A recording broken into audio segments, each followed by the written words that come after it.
This is the Zero to Here podcast. What's going on, ladies and gentlemen? On tonight's show, CFL center, O-lineman, Alex Mateas. College career took him to the States. He was at Penn State for a year. Then finished his college career at University of Connecticut. He was the number 1 pick in the CFL draft in 2015. We go into quite a bit of detail on differences between the CFL and NFL game and his thoughts on how skilled the CFL guys are and why the CFL is not as publicized as the NFL. Obviously, the Canadian population is very different than the American population, and that's a big one. Obviously, the NFL has a ton of marketing dollars, but interesting to hear his perspective on the two leagues. We chat a lot about, obviously, you guys know my sports background growing up. We chat a lot about how important sports has been for us growing up, the life lessons and skills that we've learned through sports, and talk a lot about his CFL career and what sports has kind of taught him and how he's grown as a professional. One of my big questions for him was, what do professional athletes talk about life after, in his case, football? A lot of their careers end at 29, 30, 32 years old, and obviously they still have a lot of life left. So interesting to hear his perspective and get an inside scoop on that. He is a very entertaining dude. This was a very fun podcast. Hope you enjoy it. Let us know your thoughts. If you are enjoying what you hear on the show, hit your subscribe button, leave us a review. We would love to hear from you.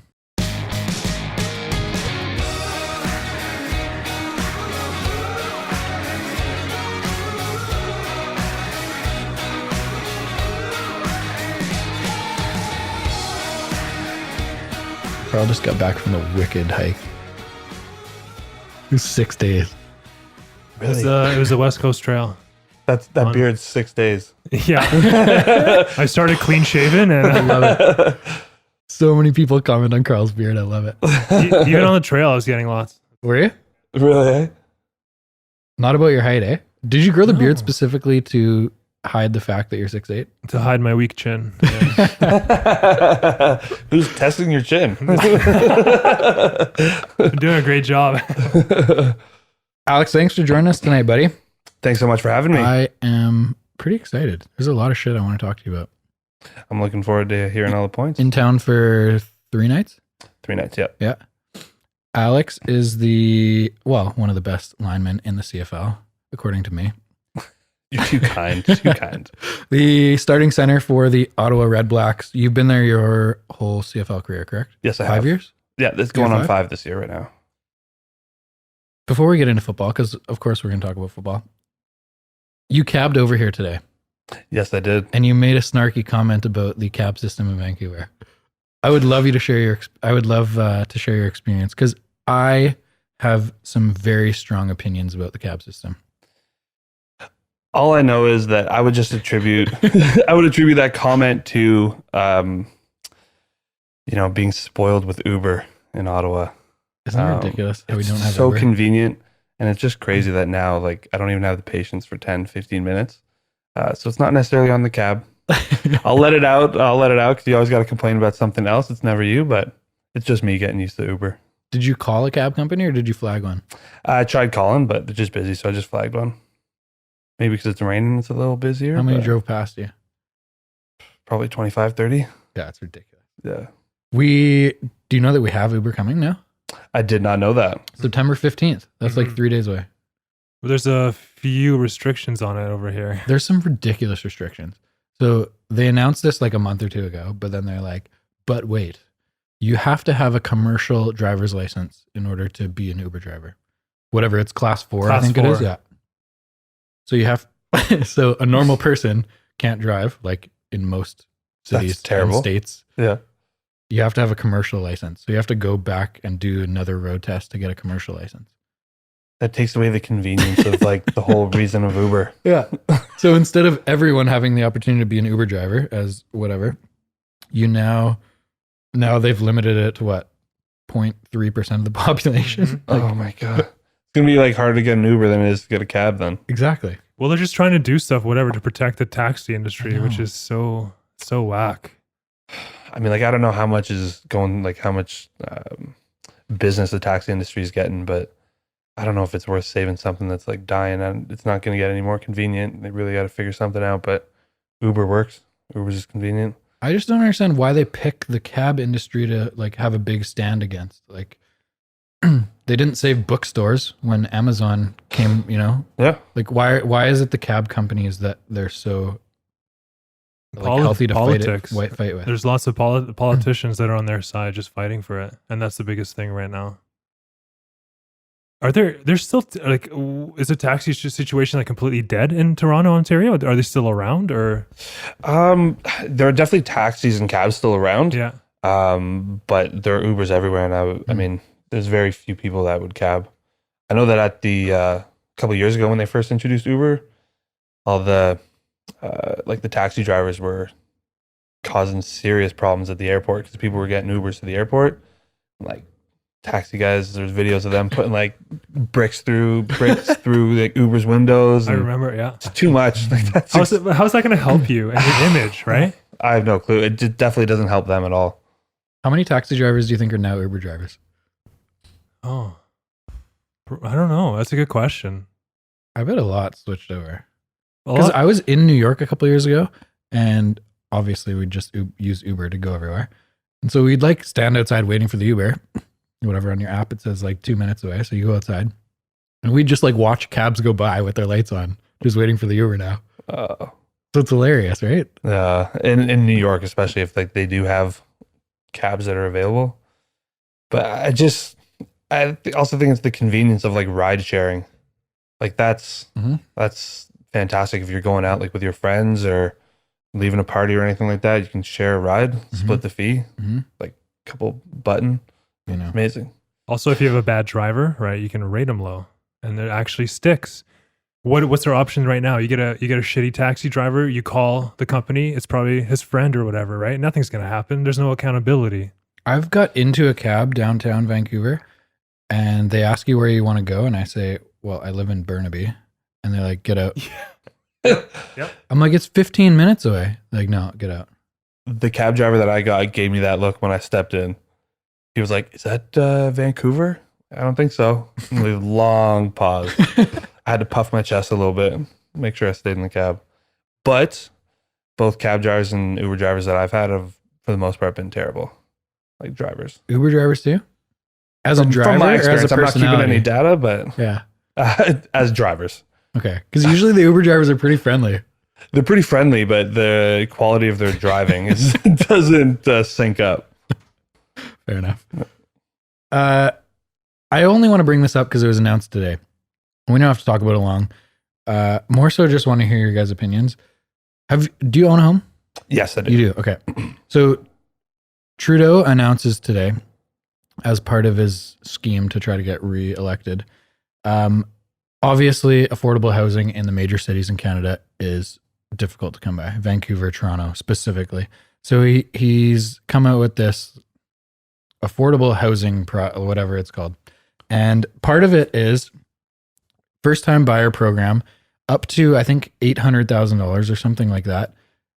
The Canadian government will now put up to 10% into your down payment. Wow. But so they'll give you up to 10% of $800K, but they will own that percentage of the house. So eventually down the line, you have to buy them out? I don't know. I didn't, it was like pretty brief, the article that I read, but when you sell the house down the road, they're going to get 10% of the sale. So to me, as someone who knows a fair amount about real estate, I'm just seeing this as like a backwards initiative for them to be involved in the crazy housing market. Right? Oh, I would see that. Definitely. I mean, yeah. Like they understand that housing in the major cities in Canada is on the rise, in my opinion, long term. And so this is just a way for them to get their foot in the door, take advantage of climbing markets. Like, I don't understand how anyone would see this as a good idea. I don't see it as a good idea at all. I mean, it's just the first time I've heard about it, but Like, to me, would you give up 10% of your house? not at all. To me, it just sounds like an investment. Exactly. If I could buy 10% of someone else's house, that'd be Yeah. ideal. Exactly. I don't have to put up all the capital. I get a little bit of equity in it. Like, yeah, interesting. It's wild, right? Hmm. How is that beneficial for you young people? I guess if you're like desperate for a house and you need that last little bit, but then you kind of screw yourself over long term. But just put less down. Like, I don't, 10% is pretty significant. for sure. I mean, if, And I'm not like discounting the amount of money. It's a lot of money. It's just like, I wouldn't want to give up 10% of my house I to think- a crown corporation. Like, if I think about like the people in our age or like my friends that are struggling to find affordable housing Mhm. in the city, I think priority for most would be to take the financial help as opposed to worrying about the government having Do you 10% think so? of your house. I would think so. Just especially like the people at our age that really just want a home and Mhm. a couple years out of university, like late 20s, early 30s. I think it's maybe more of like a thinking priority for the short term as opposed to long term. my thought is, let's say I'm a young person wanting to buy a $500,000 condo in Vancouver. The difference between a $500,000 condo and a $550,000 condo is not that significant. So why would I sell, quote unquote, sell 10% of what I'm purchasing just to buy something a touch nicer? Mhm. You know what I mean? Definitely. Like if I'm looking to buy real estate, I likely have some savings. I likely have a decent job. I am able to get financing. Why would I take $50,000 from the government, sell 10% of my home to them, and buy something that is slightly nicer? I have no clue. Right? I So that's the way I look at it. Mhm. Sure, it'd be great to have $50,000 extra, but the quality of home that you're buying in a city like Vancouver for $5 to $550 is pretty small. I feel like in Vancouver, especially like, from our conversations, the value of housing up here is insane. It's quite high. So I think like 10% isn't a huge difference. But I know from like my experience buying my home in Ottawa, like Mhm. residential Ottawa, there was actually a difference between homes that were, 450 and 500. Sure. Like a couple extra renovations and Or maybe And it so just on. gets you into a slightly better neighborhood or whatever, closer to the city or whatever. yeah. But I mean, if this is available for, who's it going to be available for? First time home buyers? If I read it correctly, it said first time buyers, and I think the cutoff number was like 800K. I mean, interesting. I don't know. Do they have to own your house until you sell it?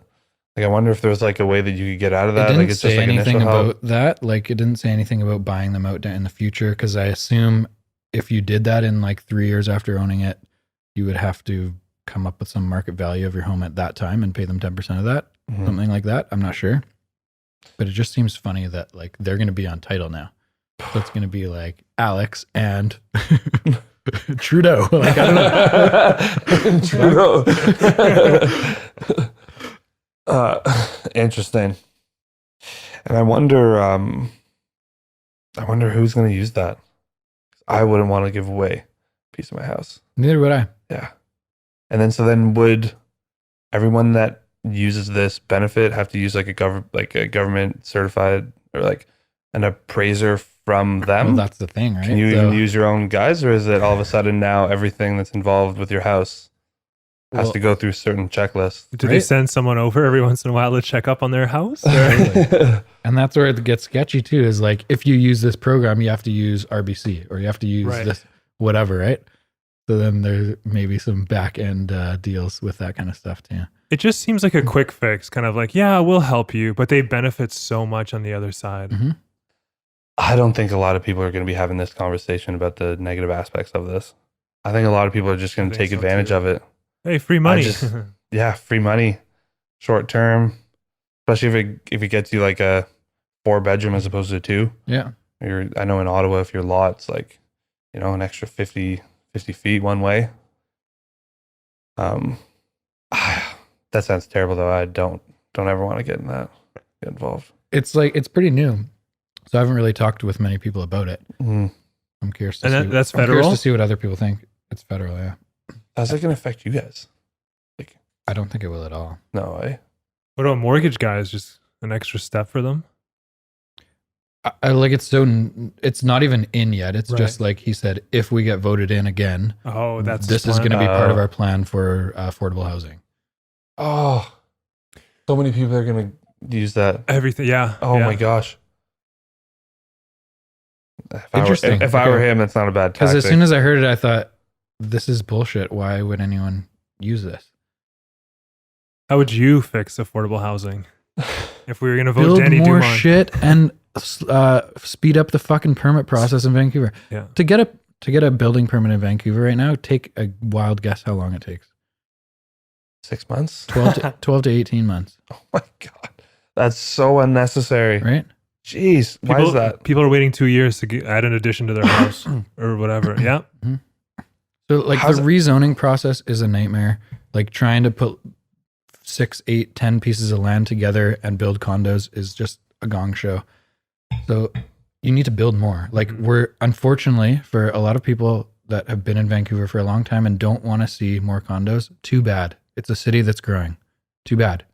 Move to fucking Chilliwack. I don't know. You can live in a single family neighborhood out there. But look at any big city in North America. Look at downtown Toronto. Where are their single family homes? Nowhere. It's not the place for them. Look at what about in New York? Where are their single family homes? Get over it. Get over it. It's already going in this direction. It just needs to go quicker. Then why does the permit process take so long? Is it because of all like the rezoning and they need to make sure that everything? Carl? I think it's just incompetence, man. Vancouver Housing Board, like you hear horror stories all the time. I think that's what it is. And they just blame foreigners. Just blame foreigners. There we go. It's a good headline. One of the other things he had on this article thing, or this that I read today, was that he wants to put a 1% vacancy tax for anyone who's not a Canadian citizen across Canada. So right now it's only in like the major cities that have these vacancy taxes. So Vancouver has one. I think it's 2%. I think. I know Toronto put one in. I don't know if anyone else has one right now. Victoria might. But he wants to put it across Canada too. How do you feel about that? Well, Vancouver already has it, so it's really not going to change anything here. I just think like my gut feel on the first impression is it's slightly racist. So is this the image that we want as Canadians to have to the rest of the world? Is that, oh, we're the friendly, really nice country, but if you have different color skin, we don't like you. Like you're going to pay more to live here if you have different color skin. Like it just seems silly to me.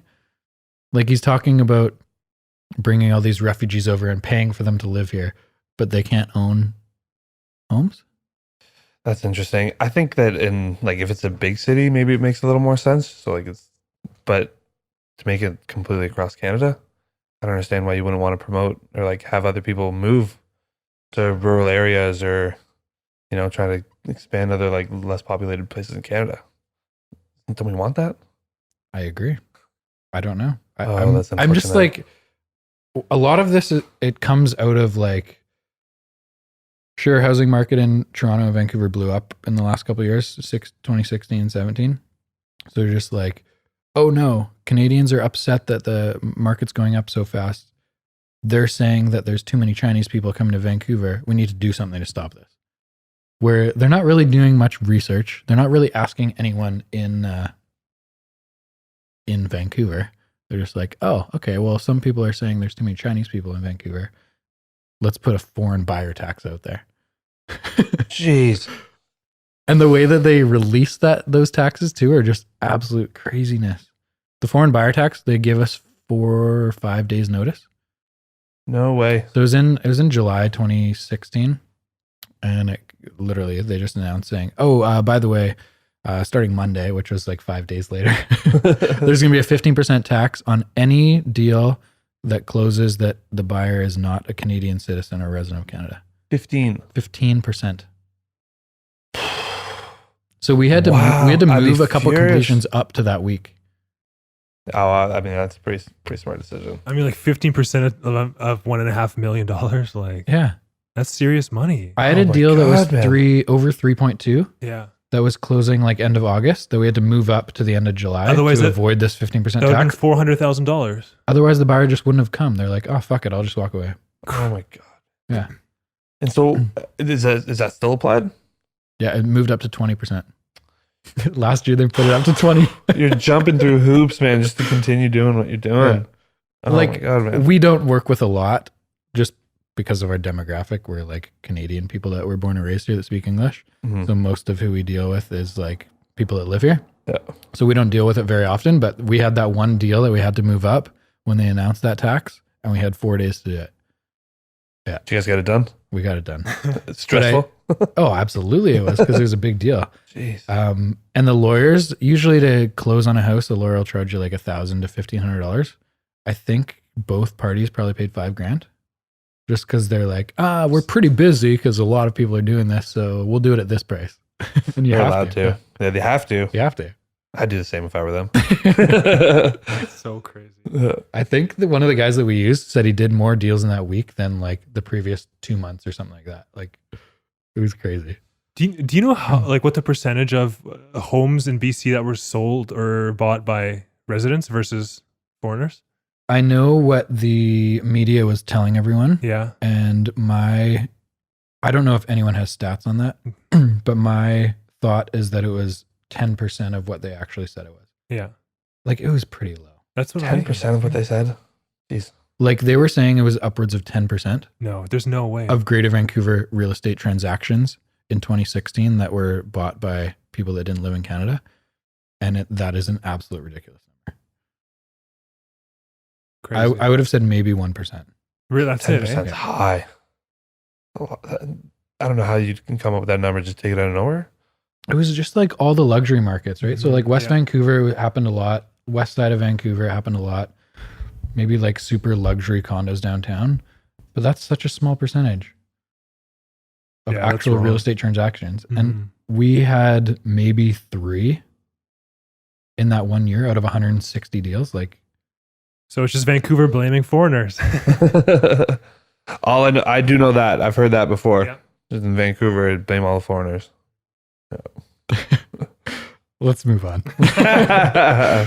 Obviously, you're a professional football player, but are you a football fan? I've never been asked that before. Well done. I am. I would say that I have grown into a football fan. Yeah. The more that I learn the sport and the more that I play, the more that I respect it greatly. The schemes and, the different, plays that you can run, defense, the way you work together, the discipline, the way that, the fact that the team is 50 some players, another 10 coaches, another 10, 15 staff, everyone's got to work together. So I've fallen in love with the game itself. I do think the culture around football is like very Western culture, Yeah. When there's 70 plays on offense for one team, there's a lot of stop and starts, and that provides a lot of opportunity for commercials. But I've definitely grown into to love the sport. I do not watch it as much as I should. But I keep it on the background a little bit more and more these days. Do you watch NFL? I watch a little bit of NFL, really? but now that I've been in the CFL and I've been watching a lot of CFL film, I feel like my eyes are more used to the CFL game, so I can read it a little better. And it was the same thing when I came from college up to the CFL. I was just used to watching American football, so took a little bit of time to kind of get used to the CFL game.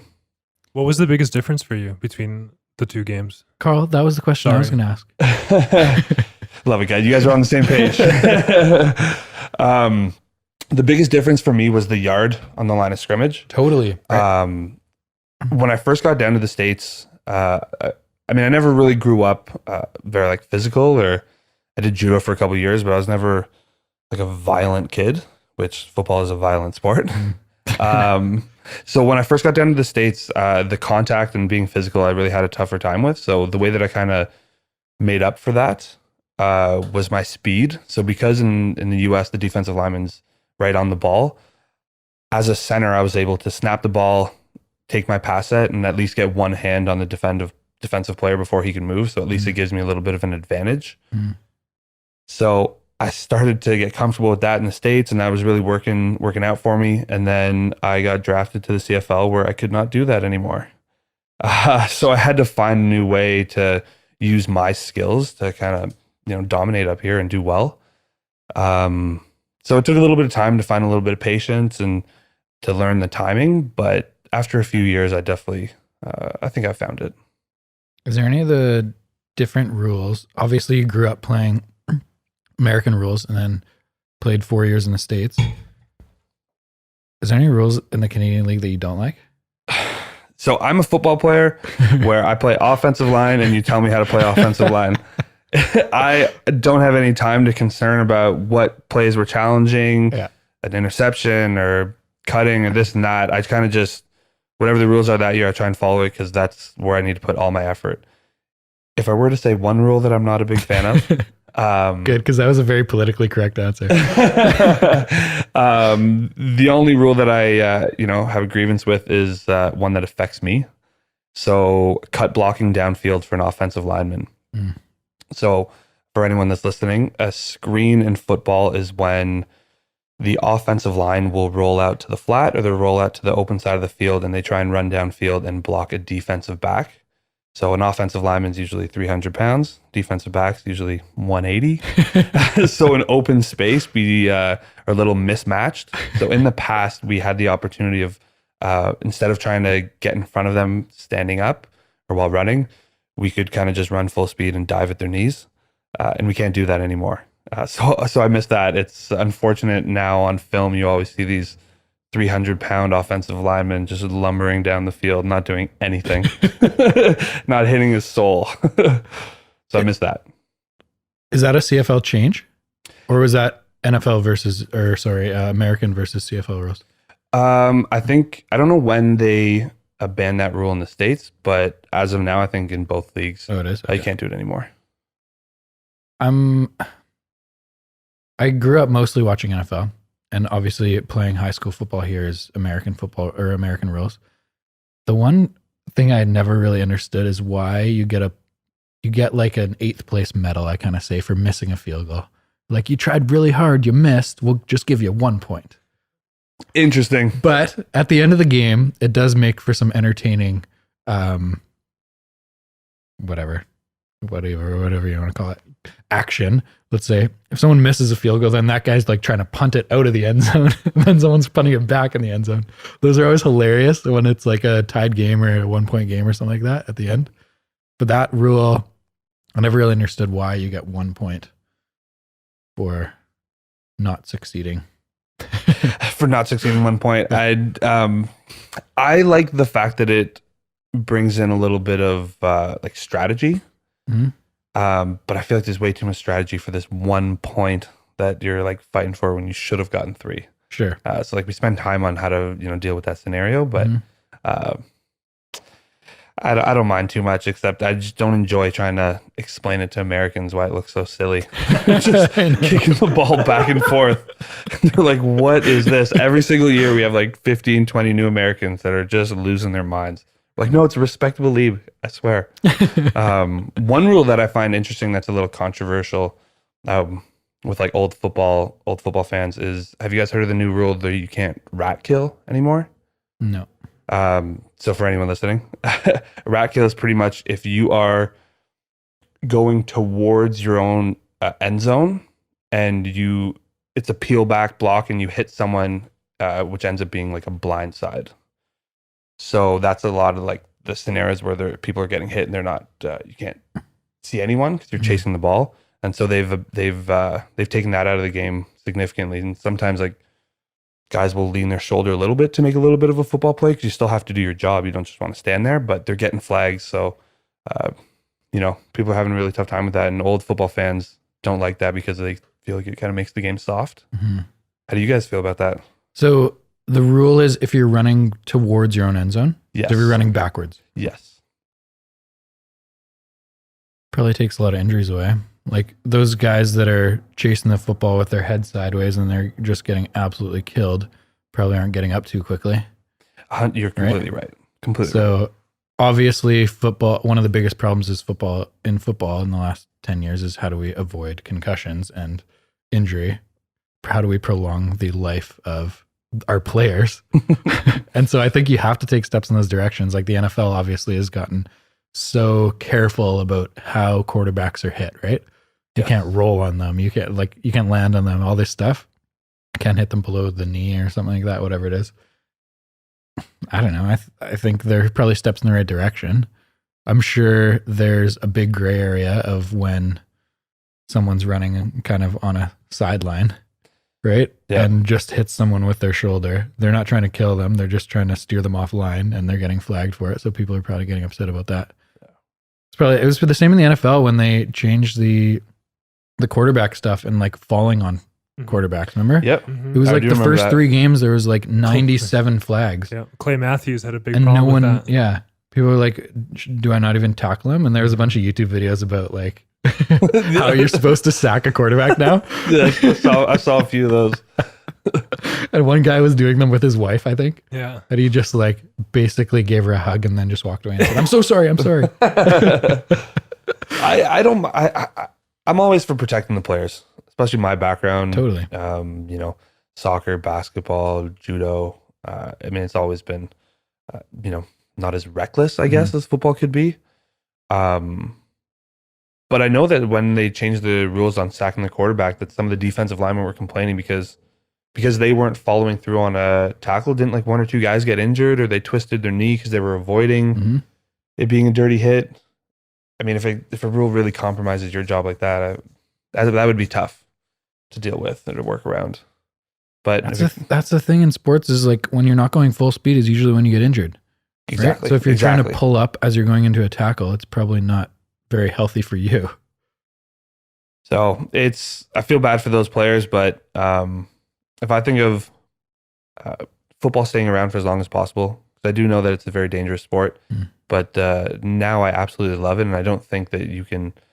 There's as much as I love all sports, there isn't any sport out there that you could learn as many life lessons as you would in playing football.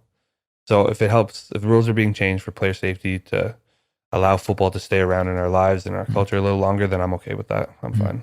I feel like the physical courage isn't the most important thing. Do you feel like the CFL is underappreciated? I do think the CFL is underappreciated, for sure. It's also hard to say because Canada is relatively a small country. Totally.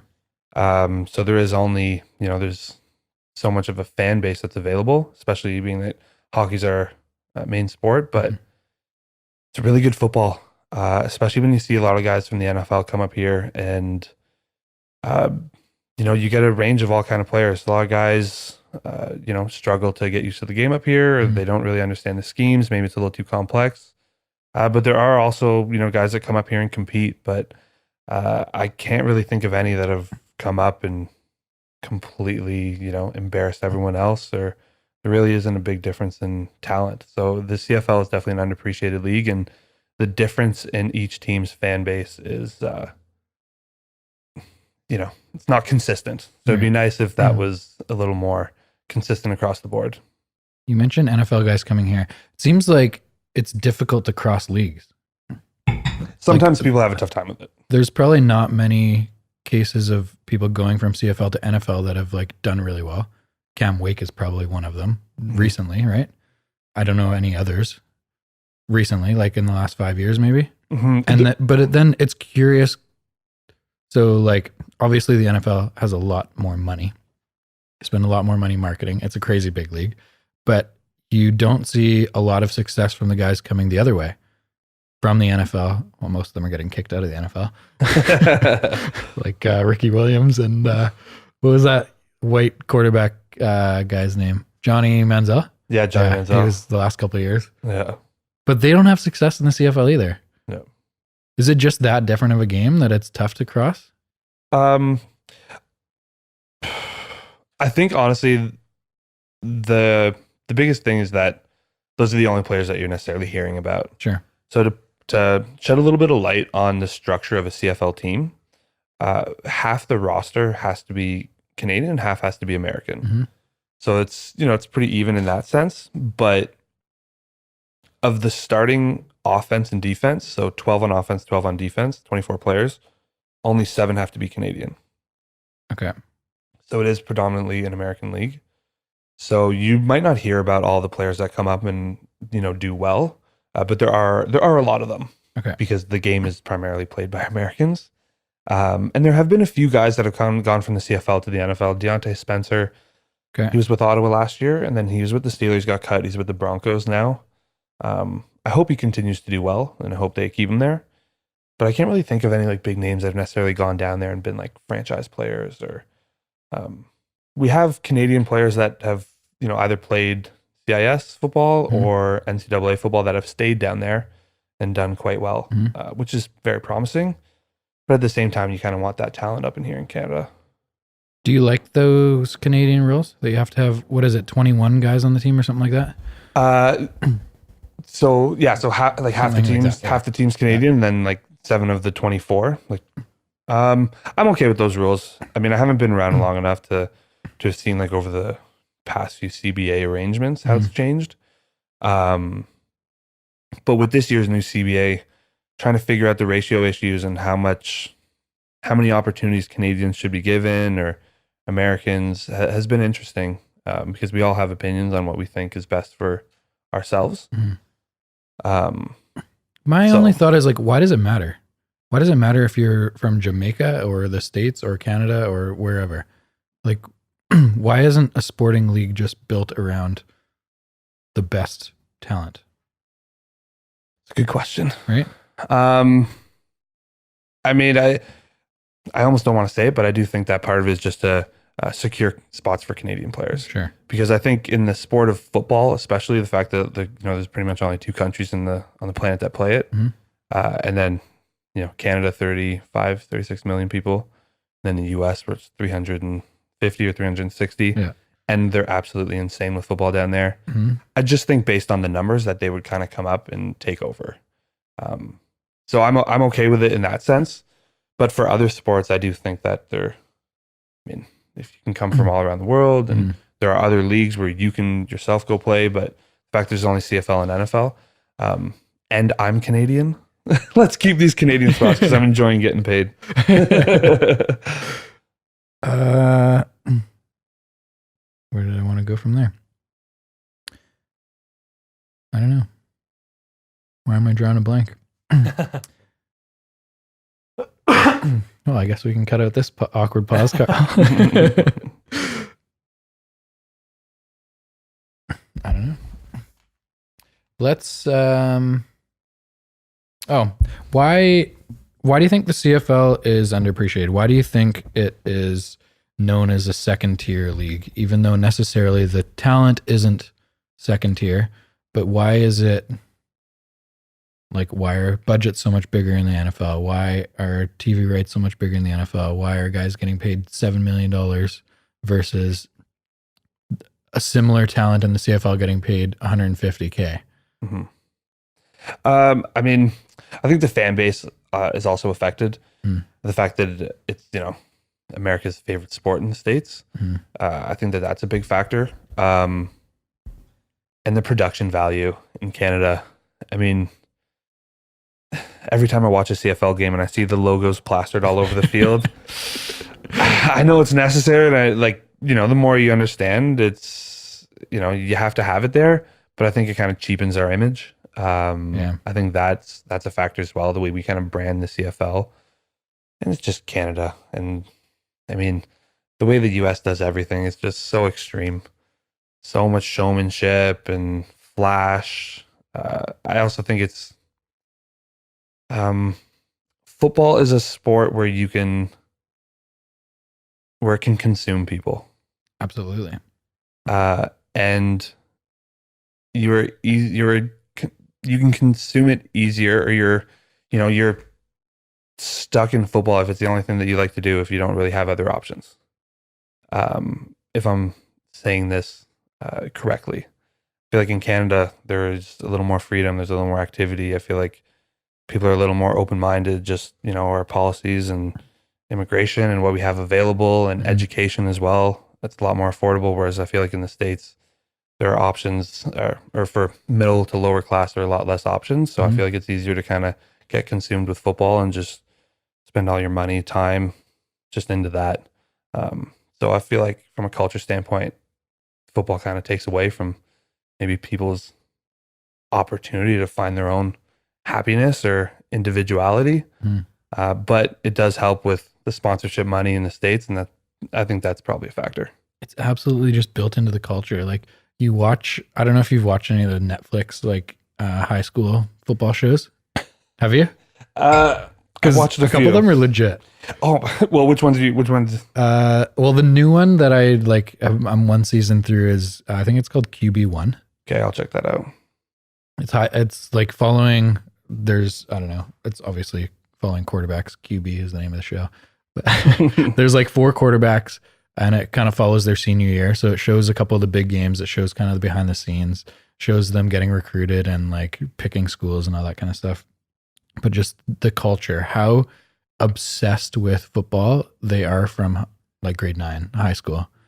It's just built around. And if you're a good football player in high school, you're a celebrity already.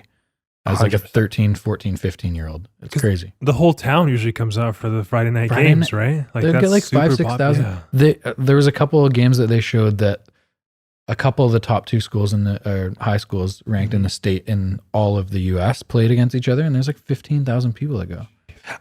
15,000, I wouldn't be surprised if there was more. There might be bigger games, in yeah, Texas totally. and stuff. In Texas, sure. I know that when I went to Penn State, they had a local team in Happy Valley, a high school team. Yeah, they were pulling 10,000 people, no problem. Again, really? Like easily. Whether it was a home game for us, like for the Nittany Lions or not.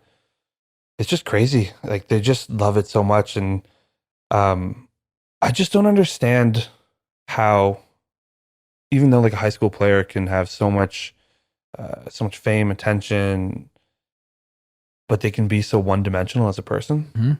And I don't want to comment on it because I haven't met every football player out there. I don't want to just judge. Yeah. You know what I mean? But just looking at trends and, playing in the States, playing in Canada, I think it's unfortunate because I try to compare it to my experience playing soccer. So I played pretty competitively and traveled around Europe a little bit, played in Romania for a bit, played in southern France.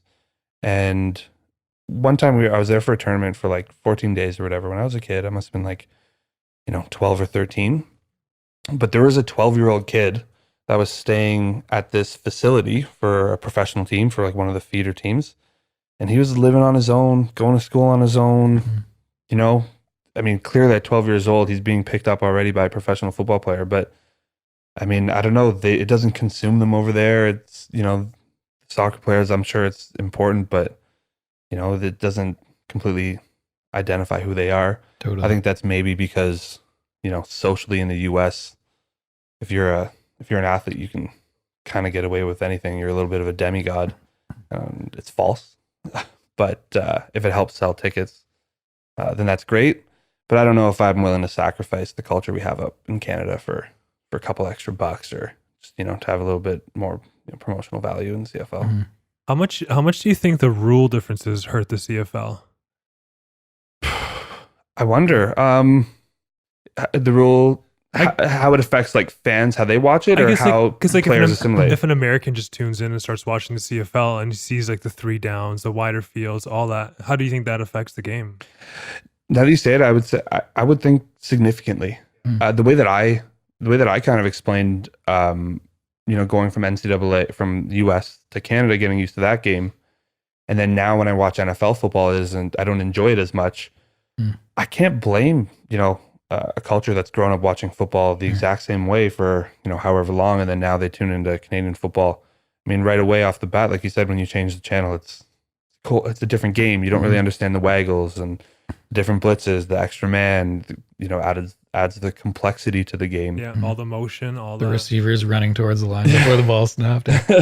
So you know what? I don't blame anyone who looks at that and sees nonsense compared to American football, and I think it hurts, and that's unfortunate. Good point. So why does the CFL do that? Why do they decide to keep these rules? And it's so weird because here in BC, we play with like high school is NFL rules, but then you go over to Manitoba and it's CFL. Oh, I find that so unfortunate. Right? That's tough. High school in Ottawa was what? What rules do you play?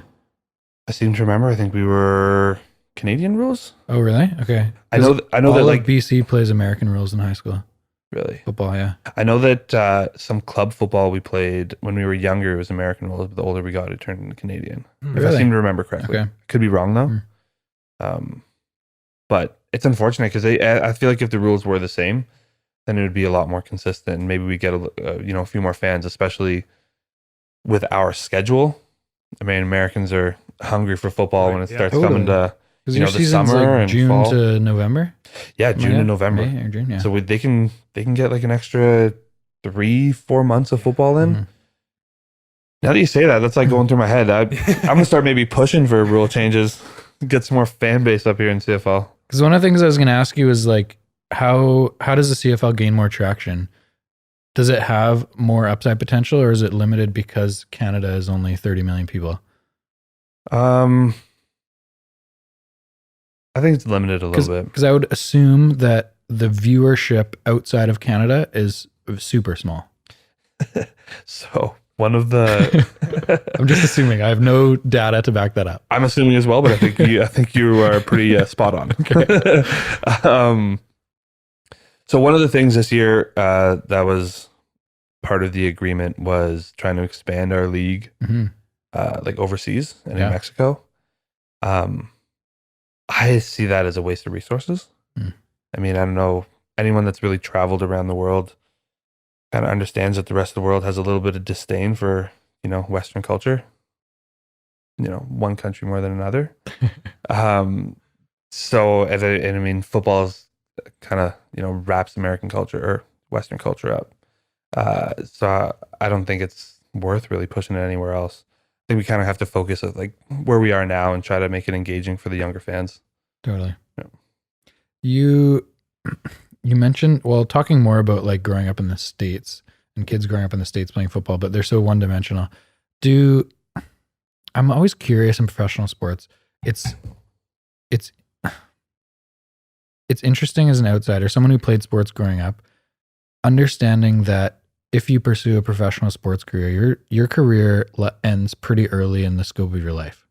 Like early 30s is a pretty good football career. Oh, definitely. Right? If you're playing from 23 to 32, that's a long football career. Do guys talk about like life after football? Is that a scary topic to talk about? Maybe less so in Canada, but I know, like one of my buddies plays in the NHL and he's like, no one talks about it because they have no clue. Like hockey's been their entire life from 3 years old to 32. And then they, hurt their knees. They can't play anymore. They retire just because they're getting older, not as good.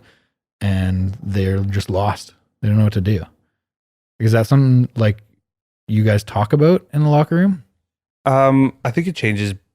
I mean, overall, no. Yeah. It's definitely not something we talk about.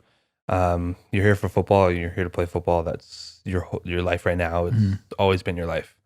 I do think that it's different by position group. Sure. Personalities are pretty consistent when it comes to different position groups. So that's a fair point. And then, with different personalities comes like different aspirations, Sure. Some short-term, some long-term. The older I get, the more that it is a conversation, at least within like the offensive line that I have. We have like some amazing guys, phenomenal football players, but even, better people. And they've got they've got a lot of upside. And so, we talk about it a little bit because I have a little bit of help, trying to find, some footing outside of football and prepare for afterwards. But even like, within our group, none of us really know much. Even if we start the conversation, I mean, how do you even really start it and where do you go? Like, what do you enjoy doing? Lifting weights. Yeah. Who do you want to work with? Athletes. Yeah. So it isn't a conversation that we have a lot, and it's something that I really do think should be there. I've always kind of dreamed of maybe creating some sort of a curriculum for football players to kind of maybe work on some skills. There are a couple business guys in Ottawa that have offered to put together like a little bit of like a booster group for the team to kind of provide some resources. So I've really like looked into working on that this year. But during the season, I don't know if it's like this with other sports, you just don't have any time. Like every week you're just beat up. You feel like you're so sore. You get like 3-4 days off, like 3-4 days until you feel better. And then it's like a day or two until the next game. So it really does consume you. But we also don't really have anyone to kind of lead those conversations. But it's something that we should talk about, because I have fallen in love with the person that football creates. Going to school in the US was a little difficult, because getting along, being like a 20-year-old Canadian, I feel like I've been pretty lucky around, older people, mature, this and that. And then all of a sudden I'm on a team with 120 Americans, younger kids. In high school, they didn't even have the opportunity to leave their school for lunch. You know what I mean? So they haven't had any independence. It's just, the way they were brought up. But now playing professional and see these guys come up from the US and up here, football's a difficult sport to play. These are like the guys up here that can follow the rules and, little things like going to meetings on time, following assignments, following the details. Like these are some of the most loyal guys you'll ever find. Hardworking, selfless, like unbelievable teammates. And now that I'm getting used to a little bit more of the world outside of football, like these guys would be tremendous assets anywhere, but they just don't have the skills or guidance to be put there. And honestly, I feel like it's incredibly tragic, because you can go to any of the dudes on our team and we know whether they speak with, Canadian English or super Southern drawl with, few of the words spelt correctly. As a person, they're just incredible and could compete against anyone that I know. So we'll see how it advances in the future. I like, from an outsider's perspective again, I feel like a lot of, and correct me if I'm wrong, but you're kind of like mini celebrities in your city, right? So however many people come to games, 30,000 people. Is that accurate? I think that's kind of what the Lions get. Yeah, Lions get around that. Yeah. I think Ottawa, we're consistent at 25. Okay. So there's a lot of people coming to games every week. Do guys put much attention or effort into like building or leveraging personal brand off of that? So like building connections, networking with people, meeting business people throughout the city, using that stardom, celebritydom, whatever you want to call it, to like prepare themselves for life after, or at least build connections for life after football? No, they don't. And I think, you know what I mean? Like, wouldn't that be 100%. Such a valuable thing to do while you've got this celebrity status, while you're like in the limelight a little bit? I mean, the fact that I've had the chance to learn how to leverage that has been incredible. I mean, just the fact that, when I was told that every time you email someone and you say your name, they're probably going to Google you. And I mean, right away, there's a little bit of your resume. So it's a tragedy that people aren't taking advantage of it, but it's even worse the fact that they just don't know. I mean, when I bring up the opportunity to like speak to, business people or charitable, I mean, most of these guys they've never had to communicate with an adult. I'm going to be completely honest, right? Yeah. I mean, football's been their lives, everything. Simple things like shaking hands or like how to eat at a dinner table. I mean, sometimes when guys are chewing tobacco on the plane next to like an 80-year-old lady, if you ask them to take it out, they're like surprised. Like these common courtesy things are just different culturally. Yeah. And I mean, if at the basics there's a disconnect right there, I feel like having coffee would be more intimidating. Sure. Because at the end of the day, we are all people. So if you can just kind of break that barrier and sit down with someone, I'm sure if you're, humble, anyone with any experience is willing to, be patient with you. But to even get that initial start, I think it's the mountain that people haven't even thought about trying to overcome, which is sad. It's unfortunate. They do use a lot of social media. A lot of people do try and take advantage of that, but a little bit of education on how to maximize it, I think would go a long way. We're talking a little bit about sports growing up, and I think playing competitive sports taught me a lot of that. So yeah, I understand growing up in different parts of North America, culturally, there's going to be differences in terms of the way you brought up, but in terms of like the communicating with people, respecting older people and coaches and that kind of stuff, I feel like it came from sports a lot of the time. So it's interesting that the communication side sometimes struggles, because I assume if they're playing professional football that they grew up playing team sports. Yeah. I feel like it's much easier in football because it's communication within a subject that they know. Sure. So the way that I've kind of found value in football is, I was never a good student, but I did realize that, 2-3 years into playing football at the University of Connecticut, through taking notes in the football meeting room significantly helped me in the classroom. Mm-hmm. Luckily, my mom was an English second language teacher. My dad's a soccer coach. So I was brought up with, trying to find the process of how to learn. Yeah. So there is communication both in sports and in the real world, but I think it's because it's not within a subject that they know, it makes it incredibly intimidating. So, but like you said, it's very similar. It shouldn't be that difficult. So there should be something ready, but people aren't willing to learn or step out of their comfort zone. Totally. There's not much you can do for them. I love talking about like the mental side of sports, because I think, like I've mentioned multiple times, is like I learned so much from team sports growing up that is applicable to business life or personal life or just building relationships with people, whatever, confidence in anything. Mindset is something I love talking about. Where, as a professional athlete, how tough is it to stay super motivated day in and day out in a ridiculously grueling sport like football? Good question. Do you mean more from like in season or as a career? Both. Both. I guess let's start like short term. So you're what, halfway through the season, 9 or 10 games in? Yeah. Well, we're 11 games in. So 11 we got games 7 in? left. Okay. So you're like halfway through the season. I know you guys aren't doing as well as you'd like to be doing. True. Is it tough to stay super motivated to get better every day in a season that is maybe underperforming? In the past, I would definitely say yes. Yeah. In the University of Connecticut, we did have a lot of losing seasons, and it was pretty terrible. The culture on the team, and that definitely affects each individual and their desire to get better. Yeah. With the Ottawa Redblacks, we are extremely blessed to have Coach Rick Campbell as our head coach. Watching him manage the team and our mental state and our psychology, how we approach the sport, has been absolutely incredible. Because I do remember when I first got drafted here, the only thing that he said when he pulled me aside was, we just want people to want to come to work here. And that's always stuck with me, because he must tell everybody that's on the team, because although we're not having the ideal season, he's done an amazing job at teaching us to take it one day at a time. And in the morning, not every single morning, but we start off with the team meeting, so everyone's in there.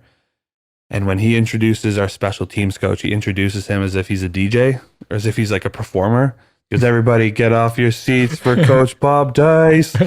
and like 60 guys will jump up and just like scream, bang on the walls, clap. And man, for a team that's 3-9, that's pretty rare. And I don't want to say that it's, it's false or, we don't understand that we're losing, but the fact that he's able to create a culture where we want to come to work and you don't focus on losing or the loss that you have on Saturday. You focus on every single day and you try and get better every single day. So at the end of the day, it comes down to enjoying what you do in your craft. Yeah. When I was younger, I was a little more egotistical, I think. What my friends saw on Facebook really affected how I felt and how motivated I was. But now with the team, with 60 guys that are committed to getting better and that enjoy playing football, it's become pretty easy. So I'm definitely enjoying it. So that's during the season. If we were to talk about like a career-wise, I would say, yeah, it's difficult. And I think it's fantastic, because the people that don't have the consistency or the patience, they get weeded out and they don't play professional football. And I think that's phenomenal how simple it is. Can you look back on like a specific moment of weakness where either there was thoughts going through your head like, why am I doing this? I'm just beating up my body. I could be doing something else, starting a career earlier in life or whatever it is. Definitely. Honestly, I probably thought that every single day up until like 2 years ago. Because it was up until 2 years ago where every single day was a fight, and I hadn't established myself, to the league or to myself that I was a dominating player. Yeah. So, sorry, what was the question again? Well, I guess outlining like when you've had mental moments of weakness, and That's then why. kind of like what pushes you through. How do you get through them? So if I were to say, I haven't told this story to many people at all. So in the University of Connecticut, I mean, one weakness was a couple years ago in the Redblacks when I was having a tough camp, but one that was probably like I guess the most impactful was at the University of Connecticut. It was after the year that I had sat out, so my third year in university. Yeah. At that point, you should be an established player. So the new school, they had me at center. I was supposed to be the new guy. I was supposed to take over. But in my personal life, I've always had a tough time sleeping. It's always been something that I've like battled uphill ever since I was like 10 or 12.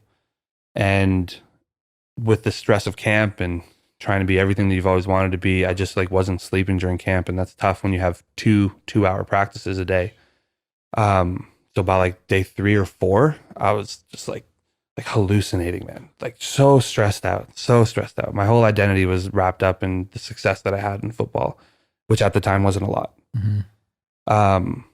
So it was one day, I just like the third or fourth day, I just didn't have anything in me. And then I was locked up against a defensive lineman, and he shed me. So he like pulled me down to the side, and I landed on like our star player's defense, like his knee, and he went down. He was out for like 3 weeks of camp. And so like just that practice and like having that happen right away was so overwhelming. I waited till everyone left the field.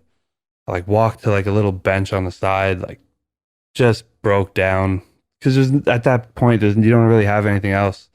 But like everything, the reason why we got 2 friends in the room here, I had a really good friend at UConn, and so he kind of just came over and sat with me, and didn't even really say anything, because you can't really change anyone's mind. You can't change their lives, but you can show a little bit of support. And that was probably the moment out of 28 years of playing competitive sports, everything. That was probably the most difficult time, mentally testing, most I've ever doubted myself. But that was the past, and it's worked out. So what gets you over that hurdle? Like the next morning, how are you waking up to go back to camp? What are you telling yourself in your head? I feel like the same thing that every athlete is told when they get knocked down. Just get up. Whatever it is, basketball, soccer, hockey, if you focus on the failure, then you're wasting your time. If you just focus on your craft, then you're at least going to be distracted. So I feel like that's probably the easiest thing. I'm not going to lie. It probably helps in football, the fact that you can let out aggression by running full speed into someone. So I think that did help. But at the end of the day, you just got to wake up and just get after it every day. Better to just keep distracted, and then it should end up working out. Do you do much mental preparation, like going into game days? I would say that like 90% of my preparation is mental. Is it? Yeah. Especially now that I'm much more familiar with schemes and the game up here. We also play against each team twice. So over the years, it ends up being similar players that you're going against. But most of my preparation is mental, whether it be watching film for 2 hours a day, 3 hours a day, or going through the playbook, or just like closing your eyes and going through the plays. I've always found that the mental work has always been more efficient than the actual physical work. The older that I get, it's the most specific, and I feel like I always have better games when I prepare mentally like that. If I get in the flow tank for like a day or two beforehand, some real visualization there, and I notice a difference. Do you like that thing? Love it. Yeah, I've never done it. I think I need to do it, Carl. That's the sensory deprivation tank that you're talking about, right? Or is it something else? Yep, the sensory deprivation tank. I need one. I need a sensory deprivation tank, hot and cold tub, and a sauna in my house at some point. So that's the priority. I love the thing. I've also been pretty lucky in the past. I've had help with good coaches or good mentors, whether it be through judo or anything else. But having help with learning the importance of conscious breathing is tremendous. I think there's value everywhere. That can be used everywhere. And I feel like that's one of the biggest things. When it comes down to mental preparation, if there's too much to think about, you almost just count your breaths, try and control it. Yeah. And I think it's incredible. Everyone should kind of apply that. And it helps in the sensory deprivation tanks because those things are cool. It is a skill. I feel like the more you do it, the better you get at it. Yeah. So it took 2-3 times because the first couple you're just floating around. It's so weird. But once you get used to it, it's pretty incredible. Do you stay in place or do you hit the sides of the thing? Are you just floating? So I found that one time, if you little subtle thing, if you get in the tank fast, then I feel like it keeps the water moving, even if it's a little bit for maybe 20-30 minutes. Yeah. So if you get in really slow, I feel like it keeps the water a little more still. But you do hit the wall from time to time. But you just get better at it and you just forget, and it's really cool. You guys should try it out. Oh, yeah. I want to try it. Me too. Oh yeah. Have you gotten better with your insomnia? Has that gotten better? Have you done anything for that?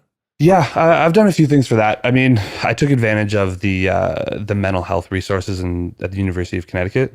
For anyone out there that has any help through your job or anything, please take advantage of it. There are professionals for a reason.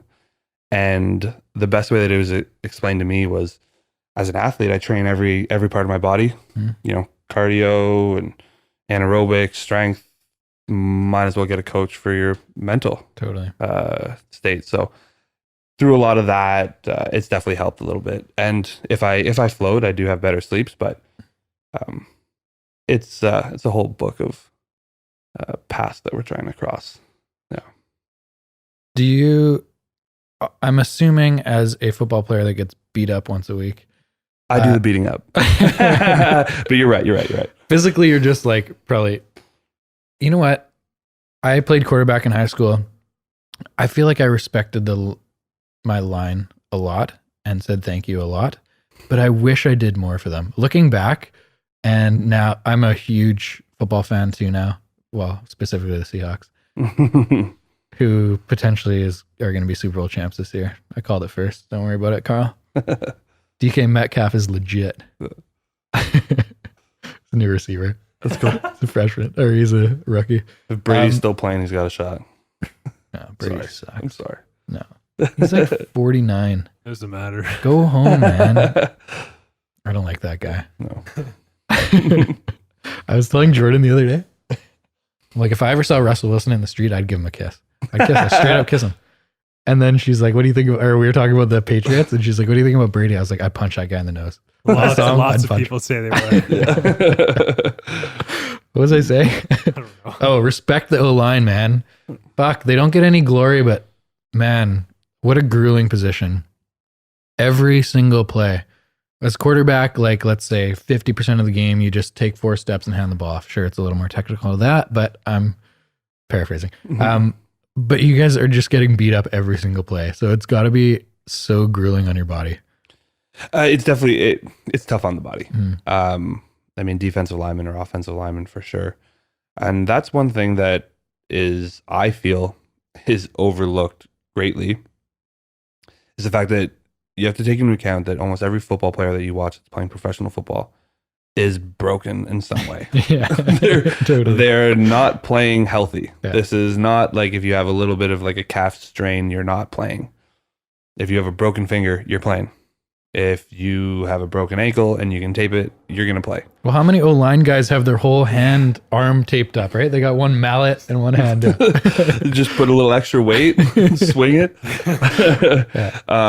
Yeah, it's definitely a physical position. It's tough. It's tough on your body. I do find that, you almost take a little bit of pride in that. You have to. And I used to, Well, first off, from a quarterback, thank you so much for saying that you should have done more with your offensive line. 100%. I wish I We did. all appreciate that. That's one thing that offensive linemen are. We are grateful for a little bit of recognition. When you're younger, it's easier to get hung up on the no stats and the fact that you're only kind of called on when you do something wrong. Totally, eh? But as a professional, Totally. oh, 100%. There's no praise at all for your position. It's just yelling at you for holding. Right?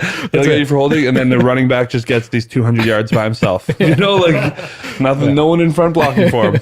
That's why I find it so funny. Like if I'm watching on like, social media or whatever, and it shows like a running back's run. It's like, oh, look, he did such a good job. He like stepped over this guy. Like, well, they physically moved a grown man to get him out of the way so you could run. Yeah. But as a professional, I mean, I think we take so much pride in our job that it trumps not getting that recognition because we have the respect from our players and from our teammates. That's almost enough to kind of keep you going. And within like an offensive line, I feel like if you're a good O-line, just the bond within, between each other, I mean, you can't replace that. It doesn't matter what anyone's going to tell you in terms of good sack, good, play or whatever. When I'm fighting during the game, if I look at the four guys beside me and you can tell in their eyes that they're ready to ride for you, I mean, you can't replace that. It doesn't matter what TV or anything says, what a receiver says, it feels like to score a touchdown. I'm sure it's pretty unreal, but I don't know. To go into a fight with four boys that you trust, that's a hell of an experience. What does your weekly recovery scheme look like? Sleep. Yeah. That's always been a priority for me. And I feel like it's the best thing. For me, I've been pretty good at like keeping most of my body healthy. My shoulders are take a little more managing than most. But for the most part, it's my hands.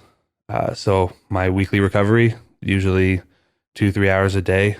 I'll go I bought 3 pots from IKEA and you fill one with boiling water, like hot water, one with ice water, and then one with rice. And you just go hot water for a minute, cold water for a minute.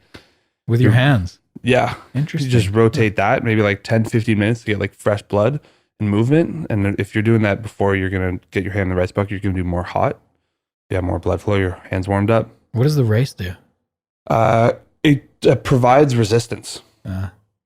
So based on how far you put your hand down, it will provide the resistance for when you open and close your hand or you move your wrist. And so it's easier to work on like fingers individually.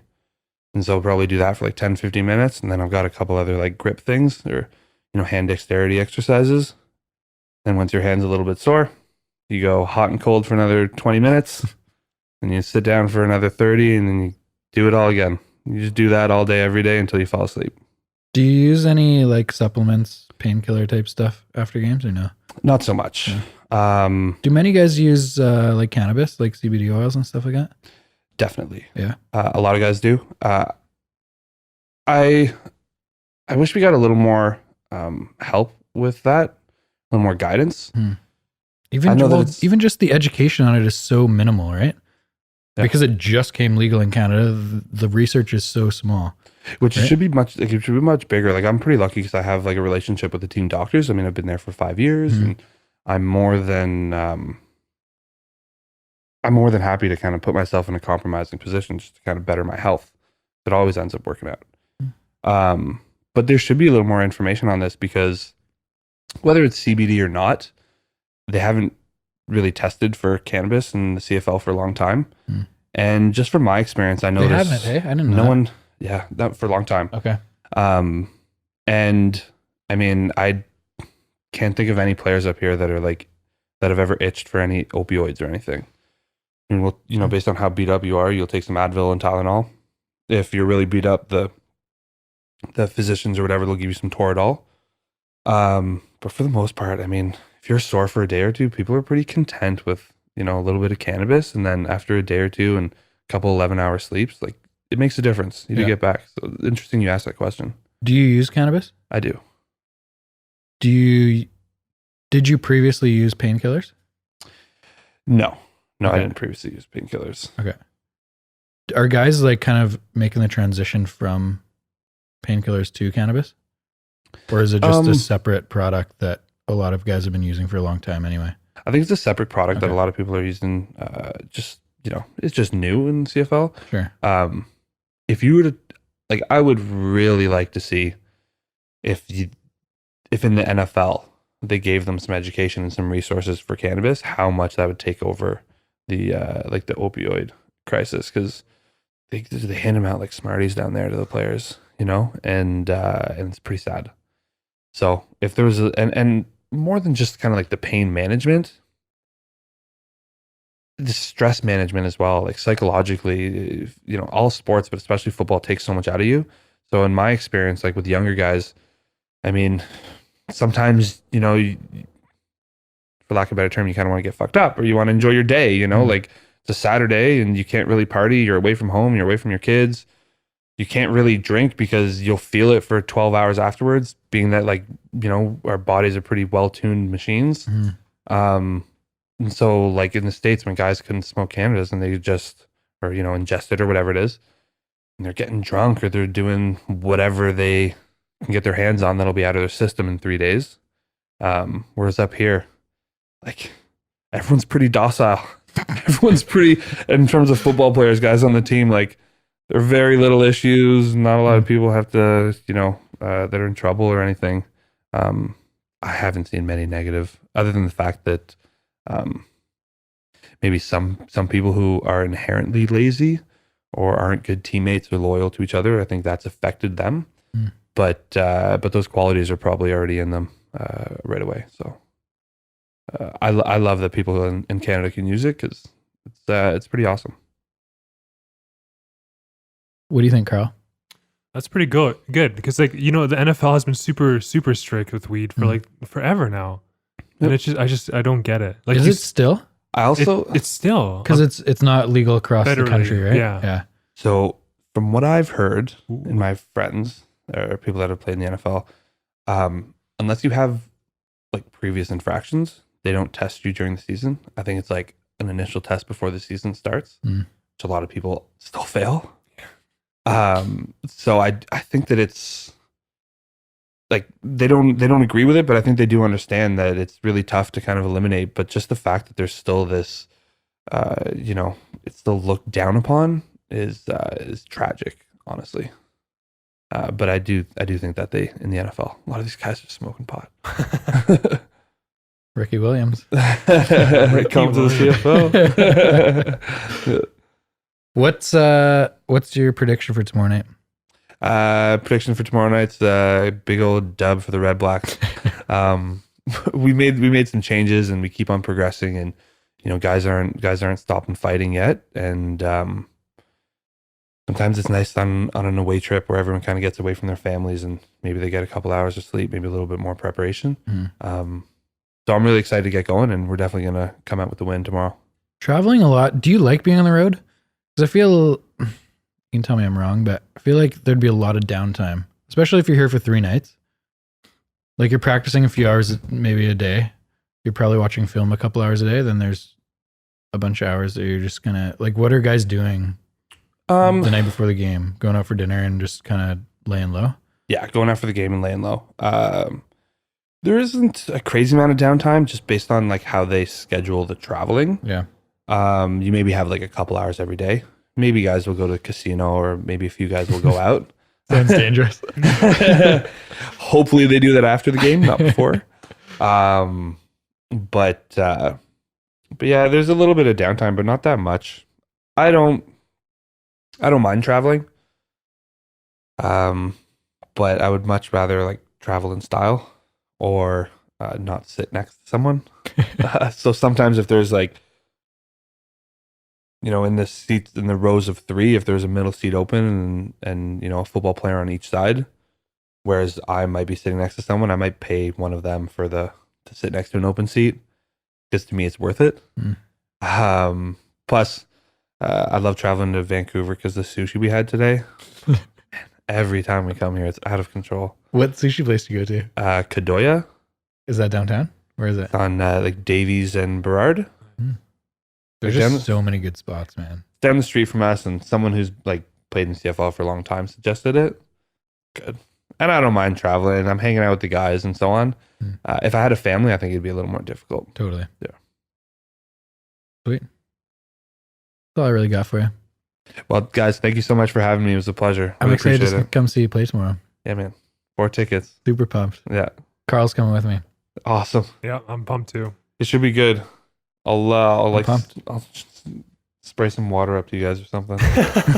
I'll usually Here's a football. Yeah. I'll usually go to like maybe 1 or 2 Lions games a year, Yeah. but I haven't been this year yet, so I'm pumped to go see you. Awesome. Hope it should be a good one. I mean, I love CFL games. It's Mhm. always a good time. You're just hanging out with your friends watching football. It's good. The Yeah. stadium is not the best.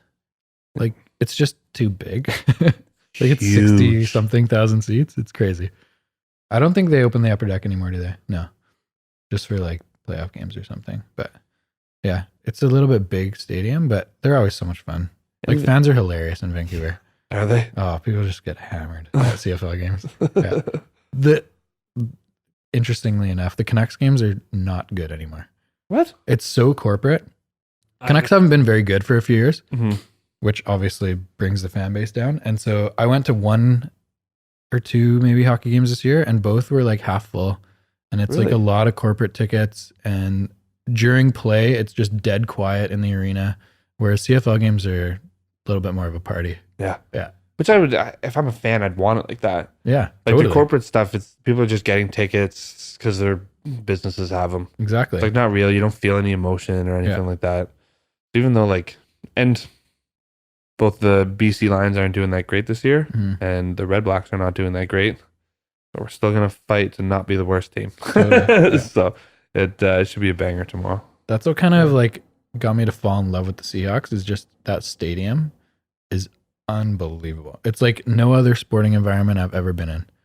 It's just insane. The fans are so passionate and they're yelling every single defensive play. So, It's crazy. Which is so cool. Like that I love that football culture. Fans are nuts. Yeah. Which is amazing. and you need that in the sport. You For need sure. people that are willing to just fully commit and just scream their brains out just because in support of their team. Do you get to go to games often? Like how many do you get In to go to Seattle? a year? Yeah. I went to 3 last year. Probably go to 2 or 3 this year. It's I would- so close, right? It's 3 hours. 3 hours isn't bad. I know. To sit in that stadium, 12th man. Yeah. Tickets must be a little hard to come by though, eh? They're not. You just get them off Ticketmaster or Craigslist or It's something like not that. too Depends. So I don't want to reveal my secret, but I will because I love our listeners, Carl. bad. If you buy tickets like a week before the game, they'll be double the price of the night before or the day of. So just wait. And literally I'll go down there Saturday night, wake up in the morning at 8 a.m., look at my computer and buy tickets that morning. Really? Yeah. And so you'll get lower bowl tickets. Last year I got lower bowl tickets on the 20-yard line for $160 US each. And that is ridiculously cheap. That's an unreal price. The week before they're $300. Yeah. Good for you. You're welcome, fans. Now everyone knows though. So there's not gonna be any left for me. Everyone's gonna do it the night before. Yeah, I would love to go to one of those games. I mean, I love the sea of green, the colors they have. Is Wilson still there? Oh yeah, he just signed a 4-year, $140 million deal. I really like him. I mean, I don't know him personally. I've never met him. Mhm. But from what I see, like all his interviews are great. Go Seahawks. Absolutely. Every single time he finishes. Go Hawks. Yeah, go Hawks. He's such a fun guy to watch, right? And he's just such a raw team guy. So I would assume in the locker room, like people love him, So but like the fans are just obsessed with him. Everyone loves him in Seattle. He is one guy that has done, obviously it's easier in the NFL with all their marketing money, but he's a guy who's done a phenomenal job like building personal brand. So after football, he's going to be a celebrity forever. Yeah. Because obviously he's a top 5 quarterback in the NFL for a long time he's been. But just how good he's done at like every Tuesday morning or something, he goes to the children's hospital and like hangs out with kids and really? he does a bunch of charity work and he's all over social media. Like he's done a really good job building personal brand outside of football too, which is cool. Using the stardom for a lot of good things. Good for him. Yeah. And people like him, it's awesome to see him doing that because they need that example. Absolutely. We need that example. So that's unreal. Good for him. How cool is it for a kid to see like a superstar like that come in when they're like battling cancer or like whatever they're dealing with? Can't imagine. Yeah, Can't imagine. And I'm sure it, it gives so much back to his life. absolutely. Totally. Anything more than theirs. Totally. Good luck tomorrow night. Thank you so much. Pumped to go watch you. Appreciate it. I'm excited to see you.